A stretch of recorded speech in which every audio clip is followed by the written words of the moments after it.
Welcome, ladies and gentlemen, to Second Earth Alternative. This is Felipe speaking from the southeast tip of America in South Florida.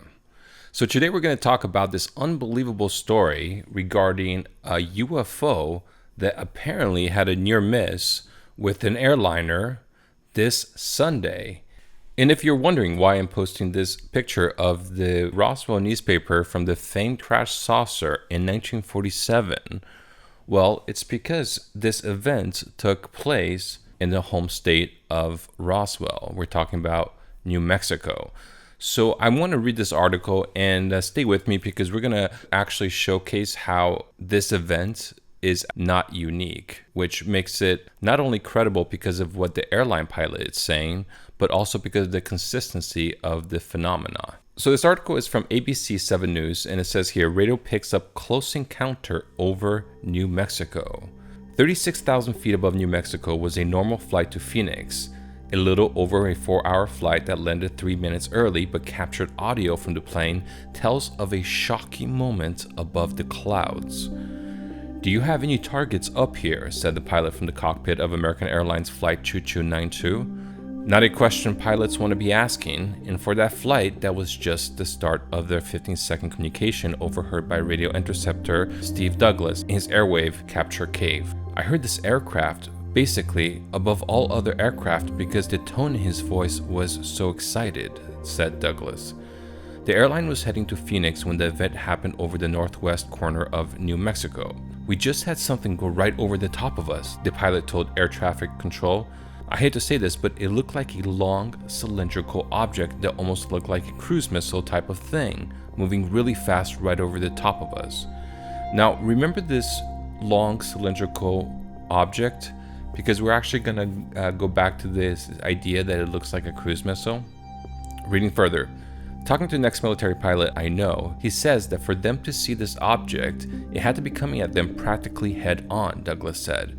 So whatever it was came fast and right at them and right over them, which gave them a big enough scare they had to report it. Now that the report is out there, the FAA has to jump in. They meet you at the plane and then they have to discuss the whole thing and do paperwork to figure out what it was, Douglas said. According to the audio from the cockpit, the object appears to resemble military firepower, almost look like a cruise missile type of thing. But according to Douglas, who heard this happen real time, the skies were clear of the military. "It was a Sunday. Basically, it's a military day off," Douglas said. Nor was there a military test notification. When tests occur, the military notifies the FAA. Aircraft are kept out of the area and their schedules and strict flight lanes at aircraft need to stay in to not interfere with these tests, said Douglas. That's not what happened yesterday. So, I'm actually a registered drone pilot, and they're talking about this. You can actually go to a FAA website. I think it's called like NOTAM, Notice to Airmen. It's actually happened before that I wanted to fly my drone and I checked out the NOTAM and realized that there was a military exercise happening. In this particular case, it was over an urban area. I believe it's this website. Reading further. Douglas said there's a list of possibilities the FAA must rule out to find the object's origin, such as branches of military or foreign countries. Some military branches are reporting odd sightings. The Pentagon released 3 videos last year showing unidentified aerial phenomenon, which may have piqued Congress's interests. Hidden in December's COVID relief bill is a provision that requires U.S. intelligence agency to tell Congress what they know about UFOs by the middle of this year. As for American Airlines Flight 2292, we await the FAA's ruling. American Airlines emailed ABC 7 News for the following statement on Tuesday morning. At this time, we do not have any indication the radio transmission was from the flight crew on board American Airlines Flight 2292 on February 21st. So, I suppose this statement is kind of a denial, but if you looked at the Chicago O'Hare incident that happened where a UFO basically punched a hole through the clouds, there were a lot of, once again, American Airline employees who saw this And I believe to this day, they were still kind of in denial as to what occurred. It was actually, I think it was the most clicked story in Chicago Tribune's history when it was posted in their website. So there was definitely a lot of interest as to what had occurred. And there was a lot of individuals who said, yeah, there's something extremely weird that happened. I think Tempu actually even talked about it, saying that one of his friends was working there and genuinely saw something that had transpired. So I'm not surprised at all that they might be in denial as to what exactly happened. And something else that I want to mention, because I was talking about the drone pilot's license earlier. When I actually took the course, the drone pilot's course, at the very end, the instructor asked us if there were any last questions.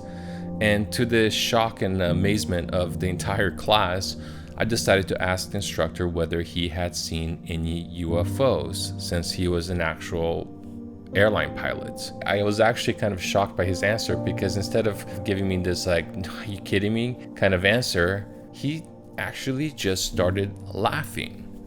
And then he went on to say that no, he has never seen a UFO, but his colleagues, more than one, had indeed seen UFOs. And he went even further to say that this is actually kind of a hidden secret among pilots, that a lot of pilots tend to see UFOs. They just don't like to talk about it. So I thought that was some really interesting information that I think is kind of pertinent to this topic. But what interested me so much about the story, as I was saying earlier, is because this has been seen before. I mean, so I guess the terminology would be a near miss, where an object almost hits the airplane. Here's one they just made up. Near miss. When two planes almost collide, they call it a near miss. It's a near hit. A collision is a near miss. Look, they nearly missed. And it says here, jet in near miss with UFO over Glasgow. And this occurred on May 2nd, 2013. A plane carrying nearly 200 passengers came within just 300 feet of colliding with a UFO as it approached Glasgow Airport, an official report has revealed. Described by flight crew as blue, yellow, and silver, the unidentified flying object appeared in front of the Airbus A320 before flying underneath the jet before the pilot had time to react. The plane's two pilots reported seeing the object about 300 feet ahead when the aircraft was on its final approach to Glasgow. One of the pilots filed the report when he touched down and said the collision risk was high. The investigation has ruled out the presence of any aircraft or stray weather balloons, adding to the mystery. Now here, this is kind of interesting. It says here, while aircraft control said they could see nothing in the area at the time of the incident, the control center at Prestwick did detect an unidentified track history 1.3 nautical miles east of the A320's position 28 seconds earlier. So I guess this is kind of saying that they captured it on radar. It's kind of interesting. The traffic collision avoidance system on the plane detected nothing. And the incident is recorded in the official report by the UK Airprox board, who probe near misses. Near misses, huh? Well, let me show you this third and last article, because this is pretty shocking. So I'm not going to go over the whole article, but just to read very briefly here.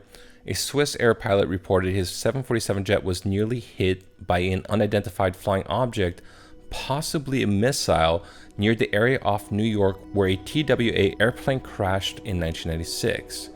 The Canadian press has learned Swissair Flight 127 was cruising at 23,000 feet on August 9, 1997, when the pilot interrupted an address to passengers to report the near miss by a round white object, says a report by the U.S. National Transportation Safety Board. Sir, I don't know what it was, but it just flew like a couple of hundred feet above us.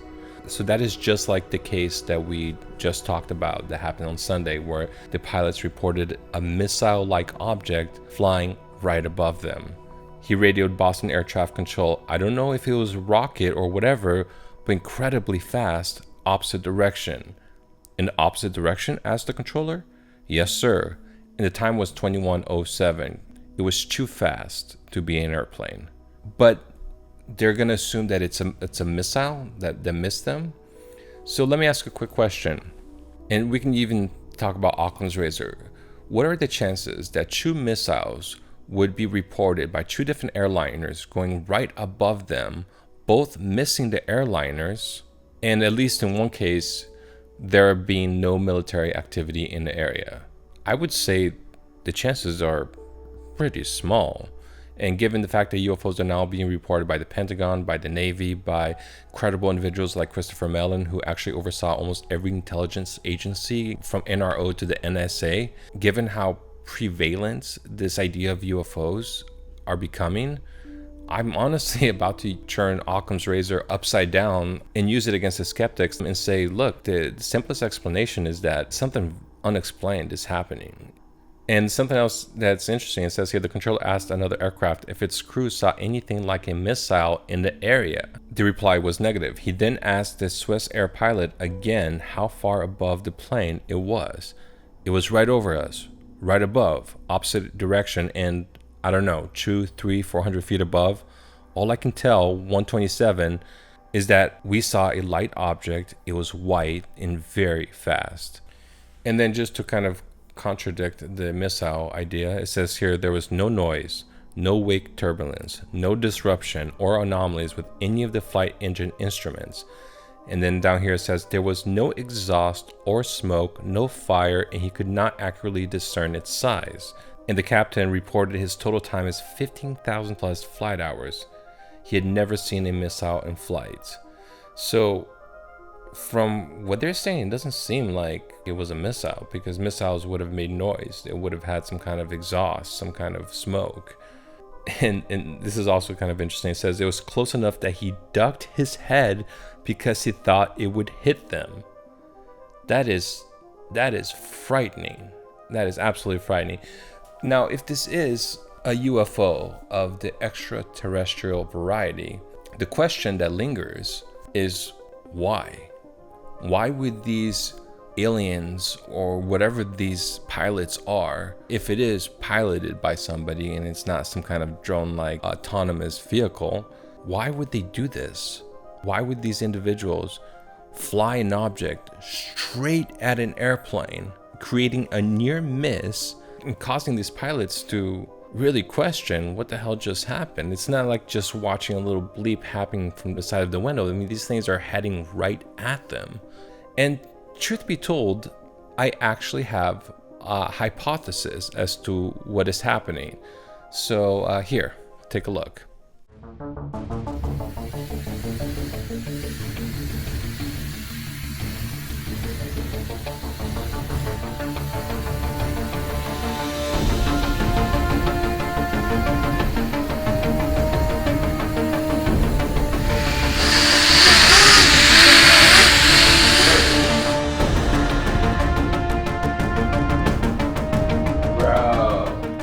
I'm just messing around, man.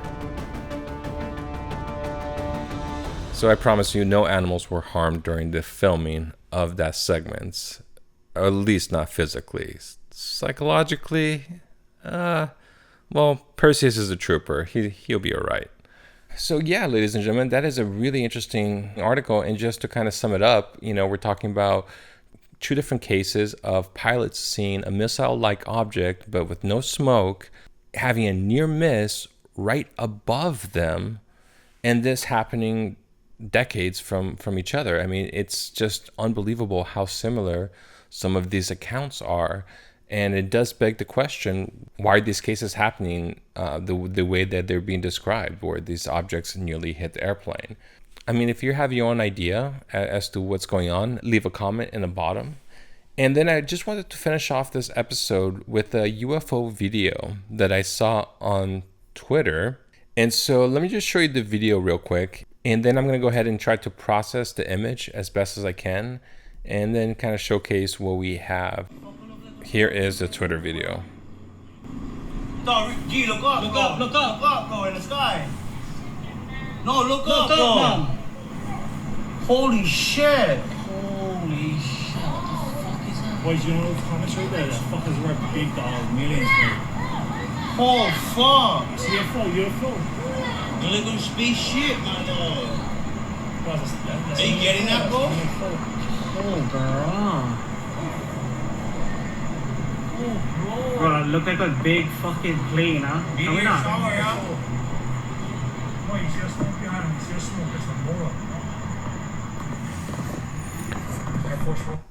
Okay, so if you want to check out the original source of that video, just go ahead and type HAYN Lemon, Hain Lemon. That is the name of the user.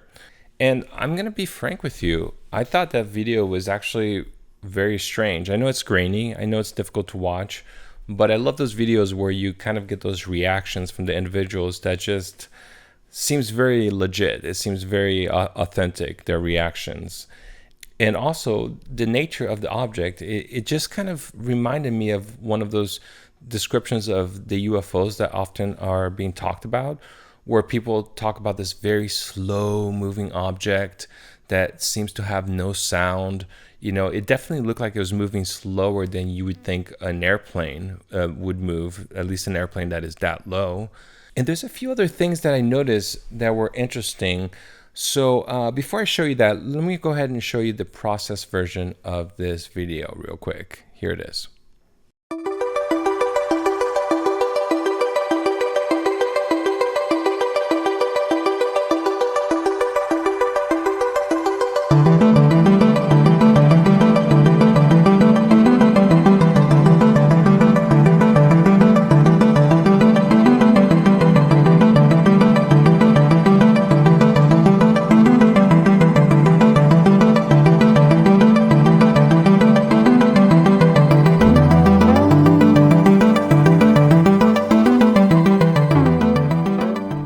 So here is a few of the captures that I've done by increasing the size. Now, I thought it was really interesting because when I started processing this in Photoshop, you notice that there's actually some colors to these lights that at first might look a little bit monotone, but you can actually bring out these colors. And generally throughout the whole video, there's this kind of like reddish hue that stays in the front of the object with a greenish hue in the back. In this version of the picture, it almost looks like a Cleon ship.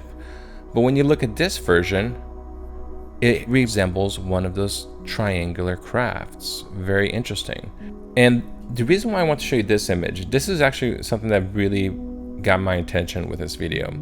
If you look at the video carefully, you'll notice that there are these lights that seem to be separate from the object itself, but kind of turn on and off, almost as if they're little mini scout ships. I don't know. They seem to be separate from the object. At the same time, they don't look normal. It just, you usually don't see floating lights that blink on and off like that.